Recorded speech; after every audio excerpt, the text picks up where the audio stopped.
Hello guys and welcome back to my channel.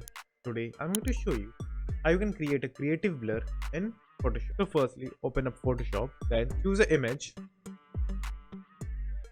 and now what you have to do is simply click on the background, then click Ctrl+J to make a duplicate, then go to filters, click on convert to smart filter, then again go to filters, click on blur gallery, then path blur, and now drag this point at the bottom, then the other point at the top.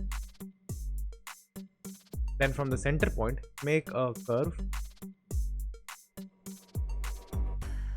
And now we have to create a circle. So let's create another line. Just simply click on the top and drag till the down part, and again click on the dot. Then again simply move this on the other side and make a complete circle. And now what we are going to do is make a S curve on this image. So just simply make 2 points, then bring this point over here, and now add another point over here just by clicking on the line while it's on the plus icon on the arrow. As you can see that, simply select and make a S curve. You can do this multiple times.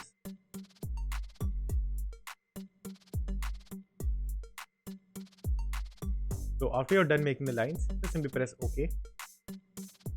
And now what you have to do is just simply click on the mask icon over here, then select the brush over here and make sure to keep the foreground color in black. Then just simply paint the place where you want the focus to come back. Just do that wherever you want it.